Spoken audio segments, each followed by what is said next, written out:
So what this webinar is about is advocacy tools, tips and tricks. So I'm not going to cover the entire scope of advocacy. We've got a longer course that runs on later this year.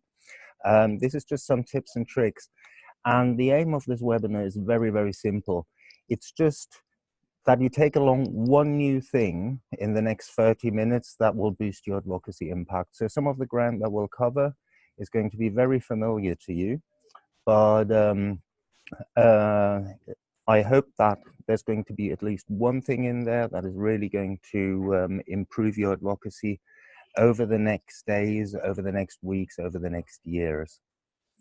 So let's start with the old think tank study. I call it the older study because that's a traditional way in which we've used research for advocacy. The first question should always be, what's the purpose? I had one situation where a boss came to me and said, oh, we just produced this study, can you please push it out now? And I said, what's the purpose? And she hadn't even thought about the purpose of the study. So be very, very clear what you're trying to achieve with that study. Is it just information, or are you trying to shape policy outcomes? The second thing then is wonks versus coms. You often have a sort of quite tense relationship between the people who do the research and the people who do the communications. The researchers usually want to go massively into depth, and the researchers say, oh yeah, we've got all this great information, we've got all this great data that we put out there. And for the comms people, the question is, so what? So you really need to get onto the same page. You need to agree at the beginning, at the very beginning of a study, what the purpose is and how you can both work together to achieve that purpose. Then if you've got a study that is 40 pages long, it's typically going to be about 20,000 words. If you think about that differently, that's about 40 different blogs that you could turn that study into. It's something like 200 tweets that you could turn that study into. So really slice and dice it as you're developing the study already from the very beginning. Blog at the beginning and say, oh, we're planning to do this study on this and that. And then say, oh, we just found this interesting data point, or we just found this statistic, we just found this opinion survey, and just keep a conversation going and keep drawing people into your research as the research is happening. The advantage there is not only that it's going to raise awareness of your research and your readership at the end, but it's also going to pull people in and offer advice to you. They'll say, yeah, but you overlooked this study, or maybe you misinterpreted the data, or maybe you should also mention this. So think of it as an ongoing communications job. Then when you've got the study ready, pre-test it. Just go to somebody in your organization who hasn't been involved with the study, or maybe to a layperson, and say, well, you know, you've got 5 minutes to look this over. Just take a quick look. And then after 5 minutes, come back and say, what's the key messages from this? And then write down the key messages and compare it to what you thought the key messages were and what you thought that the person should be taking home. And obviously, if people aren't remembering the 2 or 3 key things that you want them to take home with the study, then you'll just have to alter the study and alter its structure. And then finally, offer piggybacks to other organizations. Once you've got the study ready, you might have other organizations that fully agree with your policy asks or your advocacy aims, and they'll be very happy to also have their logo on their study, because they can show something to donors for free. All it takes for them is to give you permission to put out the logo. In return, they will also publish the study through their networks, and you can later go back, well, and say, it's not just us who are saying this, who are demanding this. Look, there are like 3 or 4 other organizations here who are saying exactly the same thing, who care about exactly the same issue.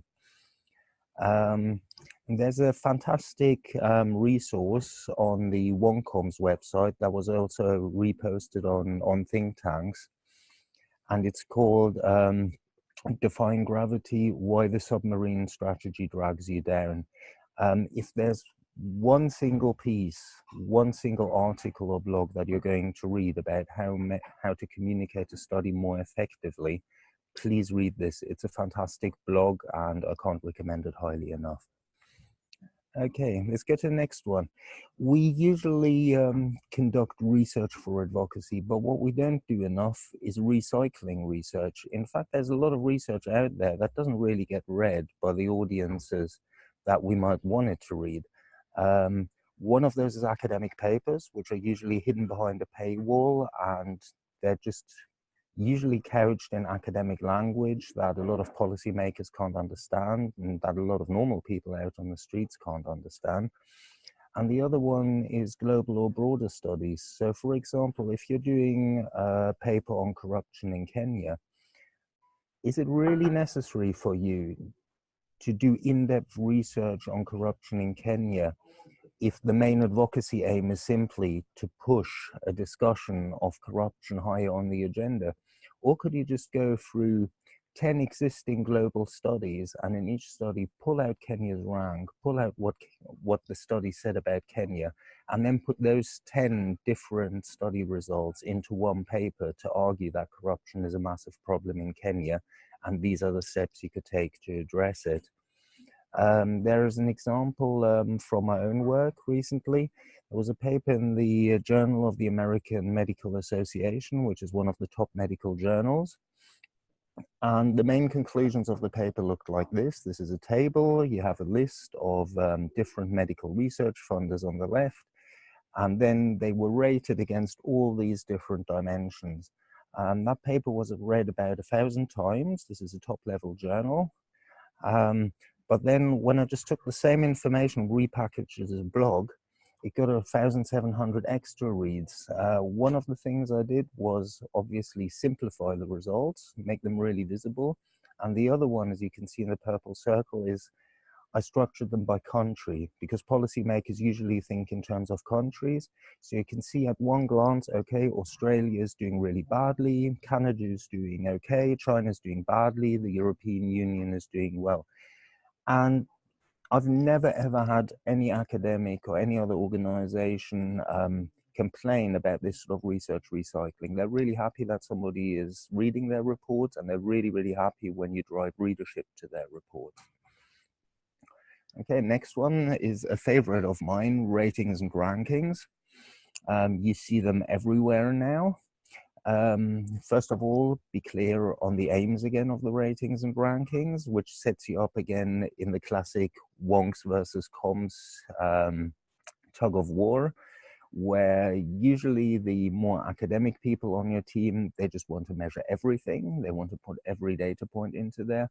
Well, really what the comms people need is usually just a simple bar chart or a pie chart or a ranking that shows, okay, who's top, who's number 2, who's number 3. My advice, based on having done loads and loads of rates and rankings, is keep it simple, stupid. You really do not need to measure everything to get a meaningful ranking out there that starts a discussion and that drives people to look into how they can improve. The resource that I'd recommend for that is the On Think Tank's Guide to Rating and Ranking. You can find this on the On Think Tank's website, and it's a very simple 10-step guide. You can just go through step 1, 2, 3, 4, 5, 6, 7, 8, 9, 10. And a lot of people have gotten back to me and said this was really useful to them and it makes life a lot easier. Okay, then opinion surveys. I think the general rule, if you look at opinion surveys in the media, is that any nonsense will do. The media love opinion surveys. If you're a statistical purist, you will shudder at the sort of things that they sometimes print. Again, you will probably get into conflict with your researchers if you do an opinion survey that is not methodologically sound. And it's important when they come back with these concerns that you listen to them, because it's very easy doing an opinion survey in theory. You know, you can just go out onto the street with a clipboard, you can ask 20 people, and then you can just produce a pie chart, say it's an opinion survey. If you're lucky, the media runs it. But the problem with that is that there's a real reputational risk in that. It undermines your reputation for quality evidence. It undermines your reputation for really delivering excellence in research. So you need to balance the two things. On the other hand, if you let the wonks take the upper hand, they're going to spend 1 month on the sampling technique alone. So before you do an opinion survey, please discuss this. Can we deliver an opinion survey that's credible and that maintains our reputation within the budget that we have? And the answer is probably no.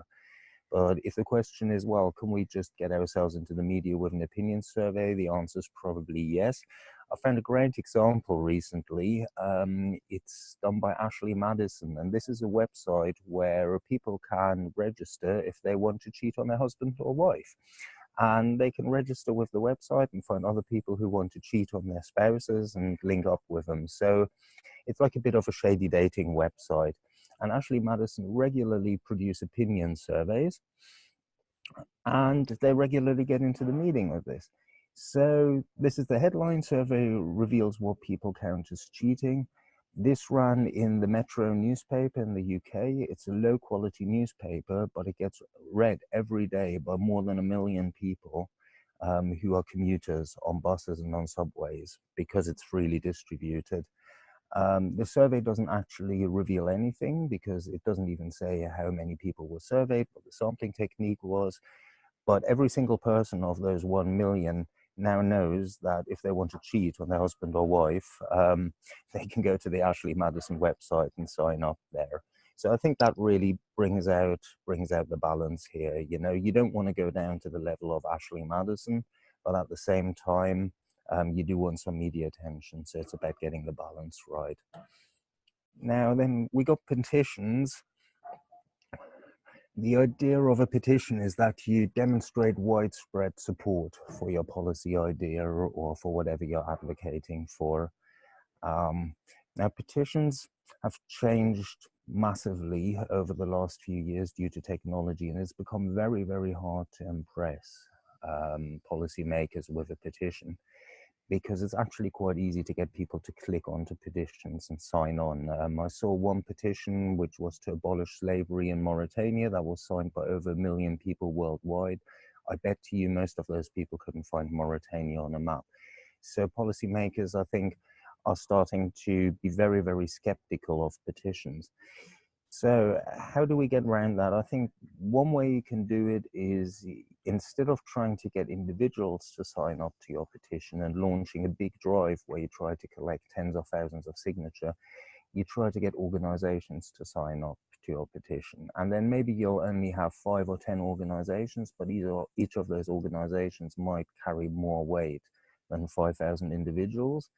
And also, I think it carries more credibility, because each of those organizations will have discussed and thought about very hard before they signed the petitions, while individuals might just have said, oh, okay, that sounds good. It takes 2 minutes, I'll sign a petition.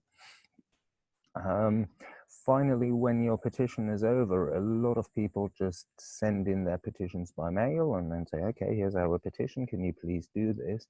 But if you stage a public handover and invite the media, where you actually have the petition in printed out form, ideally in a big format, and you hand it over to the responsible official or to a policymaker, it makes a good photo opportunity, and you can get bigger media coverage that way. An example was a petition run in Norway by an organization called All Trials. And this is the handover that they did. And the headline was that more than 1 million Norwegians demand government action. In reality, more than 1 million Norwegians did not demand government action, but 18 different organizations in Norway, which between them represented over 1 million people, demanded government action. So this was a petition that was signed by 18 organizations. And I think this is a good example of a petition that had high quality, because those 18 organizations were really expert organizations in the field. It had a lot of legitimacy, and it got strong media coverage. One thing we've seen exploding in the US especially, and again, this is linked to technology, are campaigns to contact your representatives. So contact your congressman, contact your member of parliament. You're trying to demonstrate widespread concern, a bit like with a petition. But you've got the same problem where now it's very easy to just click, automatically an email gets sent to the congressman gets 10,000 identically worded emails, and I think a lot of those emails just simply go into the bin, because all she's going to think is, well, you know, there's an organization that's pretty good on social media. So what you can do with that is you can fragment and customize these contact your representative letters. One of them, of course, is you can ask organizations to contact a representative rather than individuals. But the other one is that you can individualize the messages that are being sent to representatives, so that each person really writes an original letter that can't just be dismissed as something that was copied and pasted off a website. And finally, I think you should always request an answer, because it's very easy to file away an email or just say, oh, thank you very much for sharing your thoughts. But if you ask, well, what is your position on this issue? Then that person will feel compelled to answer you. And maybe for the first time, they'll actually have to think about what their position is on that issue.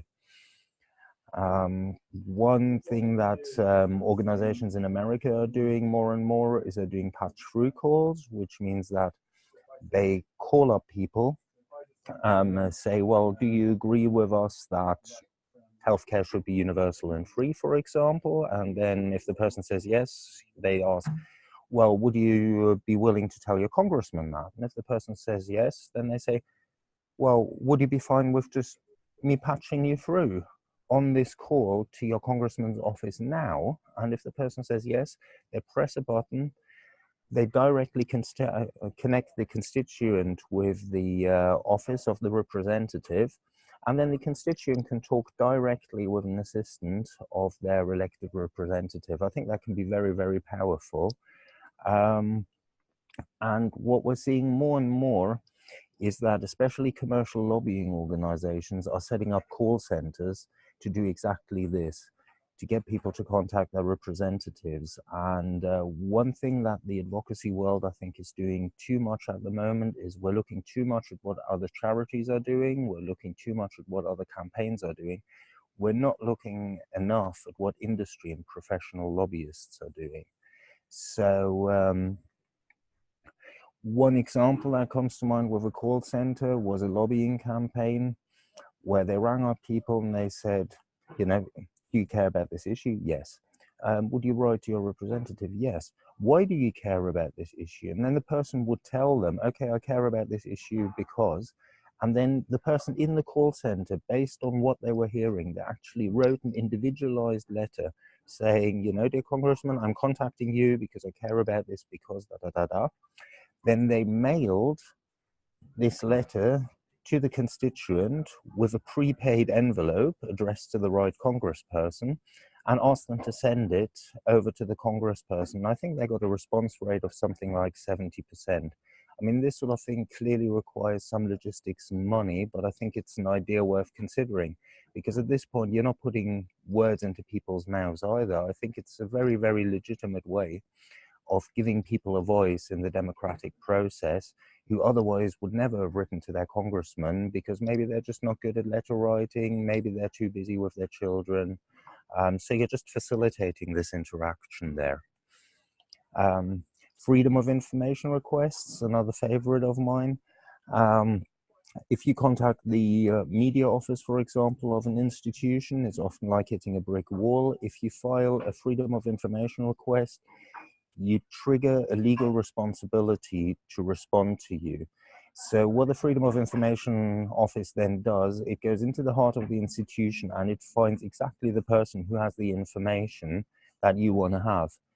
Now, the advantage is you can use a Freedom of Information request to send a message directly to that person. And that message could just be, look, you know, we care about this. You know, what are your policies on sourcing ethical suppliers for your business? What are your policies on diversity within your government institution? The other thing is you can, while you're sending the message, you can also push information. You could say something in the Freedom of Information request, as our study has shown, da, da, da, da, and include a link, which means that very likely the person in charge of this will actually take a look at your study and will become aware of like the research you've accumulated. You can widen the boundaries of what's considered public information and what isn't, just step by step. Often you need to go into an appeals process where the organization says, no, we don't share that information. Then you appeal and you say, well, I don't think that's a valid reason. And then they come around and they say, okay, and then you've set a precedent. And if they don't do that, then you're on the road to strategic litigation, where you could actually have a court case where you widen the boundaries of what information is available to the public that way. And either way, you're quite likely to gain media attention, because the media like things that were previously held secret by the government, but they also like things that the government wants to keep secret. So either way, you'll probably get journalists interested in this. A recent example was where researchers in Canada filed a Freedom of Information request with a Canadian agency on information on drugs that were on the Canadian market. The agency refused it. The researchers said, no, this is totally unacceptable. It's in the public interest to have this information out in the open. They went to court, and the court ruled that this information should be public. So as of November this year, hopefully Canada will have a freedom of information provision for pharmaceutical data. This is absolutely new, and it's going to revolutionize the way data is used, not only in Canada but worldwide. It really set a massive precedent. That was just one freedom of information request that set it off. Then you have submissions of evidence to parliamentary committees, to investigative committees, for example. Now you're going into the heart of the policy process. These committees have staff who go through all the available evidence, and they also have policymakers sitting on them, poring over that evidence, and you're really putting information into that process that people will consider. You're putting yourself on the map as an organization with expertise and with some legitimacy to participate in that conversation. You're opening channels of communication with the staff working there. The thing here is, it's all about quality. This is not a question of everything goes or any nonsense will run. You really need to add something that's of value here that policymakers will appreciate. And you've got to remember that politicians usually, they might deal with the crisis in Syria for half an hour, and then they're dealing with road safety for half an hour, and then they're dealing with immigration for half an hour. So they find it incredibly difficult to keep on top of what's happening. So if you produce quality evidence to them, they're going to be really grateful, because it helps their job. An example is that the organisation I'm working for now, we did 3 submissions to an inquiry of UK Parliament, and those submissions convinced the committee to hold an extra hearing on the topic that we were interested in. And one of the representatives of the group that co-signed our submissions was invited to the hearing. So we really got our voice heard there, and the feedback we got from the committee was that they really, really appreciated the evidence that we gave, and that it really helped them with their work, which is key to the whole thing. Then engaging with key opinion leaders. Key opinion leaders are people who cover a topic as journalists, but they're also the experts who are quoted by journalists. If you see articles on certain topics, you'll find back that the same journalists go back to the same experts again and again. And often the same experts get quoted by 100 journalists, because all the journalists know from other media articles that that's the expert. And then you also get academics who write the most widely read academic publications in their field. And you get the people who are most active on Twitter and who are followed by the most people and talk about these things. I think the key when you're engaging with key opinion leaders is really to add value there. You don't just say, well, hi, we want you to say this, but, you say, well, I appreciate your interest in so-and-so, you might be interested in this study, etc., etc. And if people find that you're adding value, then more and more they're going to cite your research as they go along.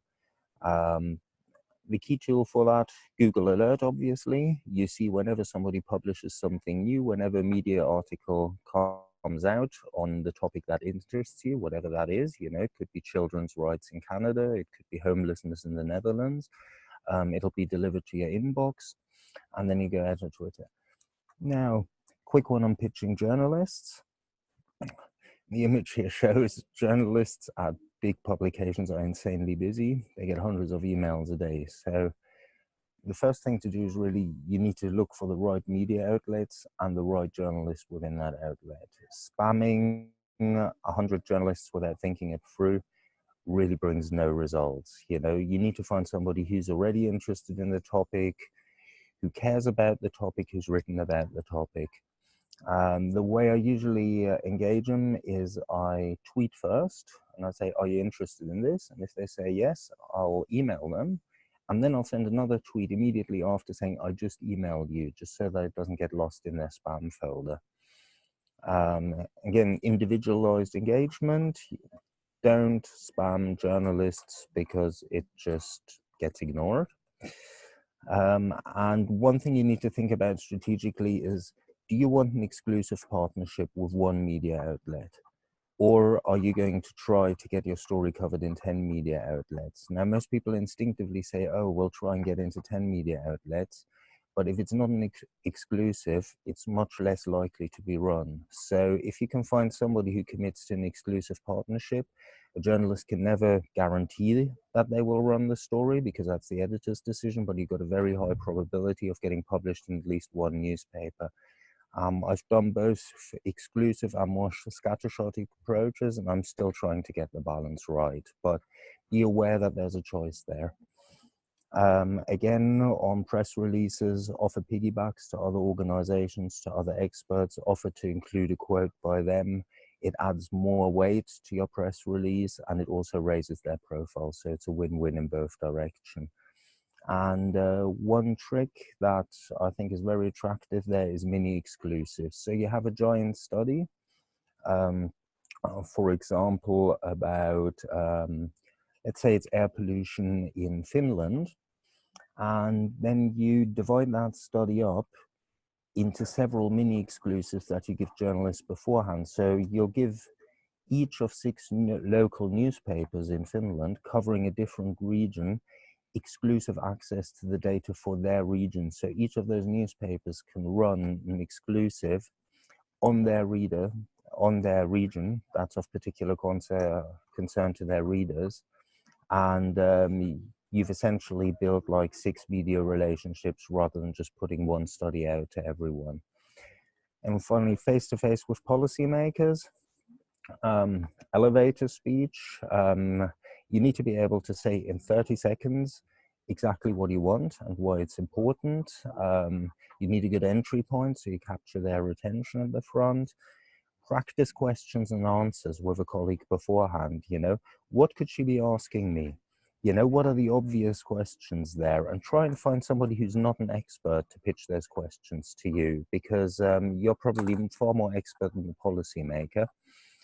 And the key is you have 30 minutes, not 30 minutes plus. I just spoke with 2 friends who both meet with policymakers all the time. They say it virtually never happens that a policymaker then contacts you and says, can I have further information, or can you please send me some statistics? No, you've got those 30 minutes and that's the end of the interaction. So you need to get everything into those 30 minutes.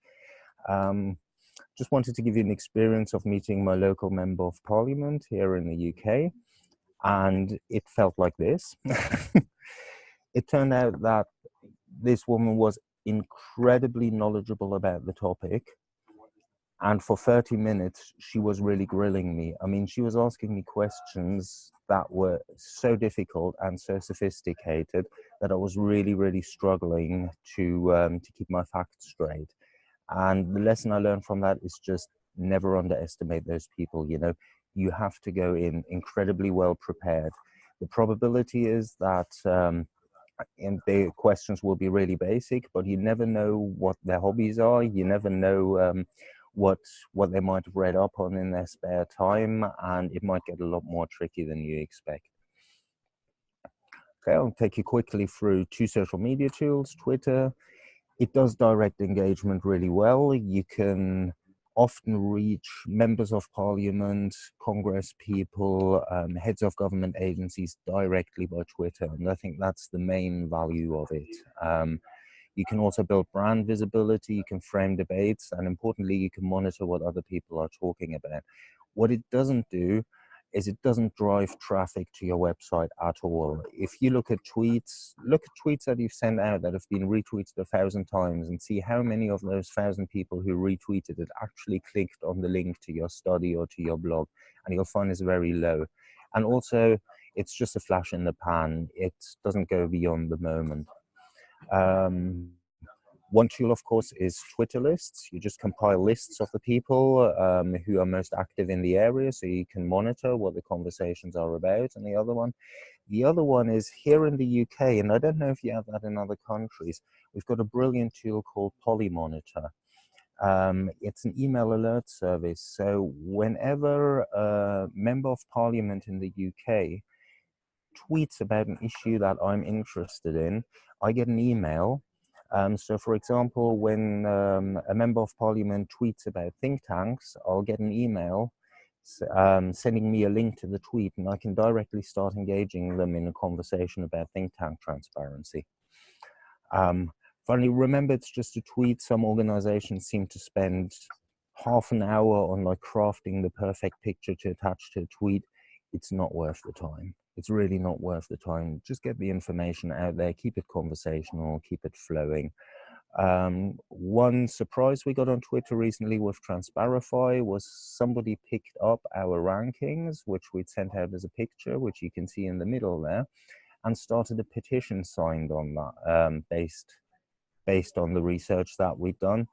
And he got 1.5 thousand retweets out of it. So you never know what might happen on Twitter. You know, things can go viral, things can't go viral. But remember, it's just a tweet. Don't get carried away by it. And my favorite tool by far is LinkedIn. It's very good. You can't reach the top level people in institutions usually with it because they're not active on LinkedIn, but all their researchers and assistants and expert staff tend to be on LinkedIn. LinkedIn does drive traffic to your blogs and websites. You get a very high click-through rate, and it's a brilliant place to learn from other experts in the field and to communicate with them. What it doesn't do, it doesn't reach everyone because a lot of people just register on LinkedIn once and then only go back there once a year. And it doesn't tolerate spam. And there's nothing I hate more than people spamming on LinkedIn with things that aren't irrelevant. So only send it out on LinkedIn if it's important. One thing that a lot of organizations neglect with LinkedIn is they don't leverage the individuals within the organization. So if you think you've got an organization with 10 employees and each person within the organization has got 300 connections on LinkedIn, that's about 3,000 people you could reach theoretically on LinkedIn if the individuals within your organization always share the major outputs, only the major outputs that you make on LinkedIn. So do you have a policy on that in your organization? Do you have something where when a major study comes out, every single person in your organization shares it on LinkedIn? If not, you should really think about doing that. There's a couple of helpful tools on LinkedIn. The first one is a sales navigator. This is something I use a lot. It's a Gmail plugin where when you receive an email or you send an email, you directly see whether the person is on LinkedIn.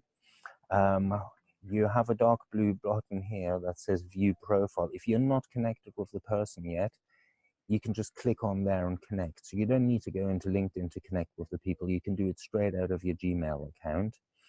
And the second one is on the homepage, you have this space where you can share an article, photo, video, idea. You can just paste a link to your new study in, attach an image of like the main study finding, and you can press send. It takes about 30 seconds. and you've reached a considerable audience, and that's usually an audience that's actually very interested in what you're saying, because they tend to work in similar areas and have similar concerns, similar research agendas, advocating for similar ideas. So usually I think people are very grateful for the things that are shared on LinkedIn, because it enables them to keep up to date. And the main advantage of sharing the thing on LinkedIn, which you don't get on any other platform, is you can see what organization the people belong to who actually viewed your posts. So for example, in this one, I know that 15 people from Transparency International looked at my post, the Department for International Development, a few people looked at it in the Wellcome Trust. So a lot of other tools and platforms enable you to sort of track geographical spread of whether people are looking at it on a mobile phone or from a desk computer. But I think this is the only one that tells you really what institution they're from, and I find that really useful. Okay, so we're running out of time. If you've got any questions, please post them in the window, and I'll try and answer them for you.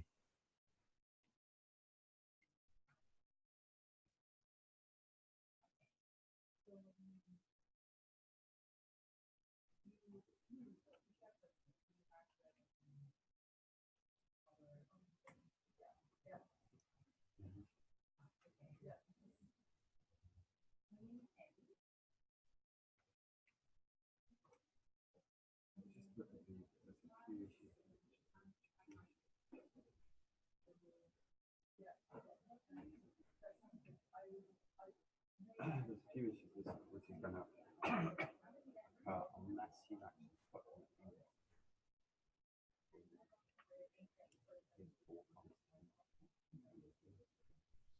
Tell you what, I can't actually read the comments here. If you could put them in via audio, that would be helpful.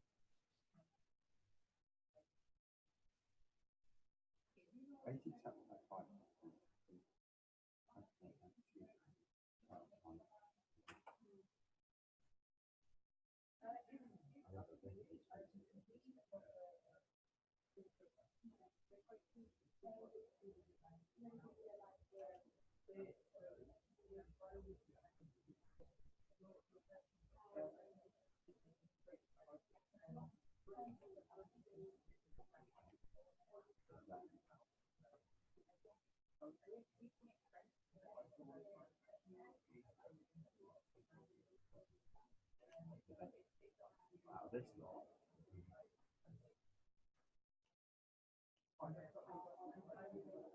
She's not supposed to go, I think it's £5 a month, 20% more pay.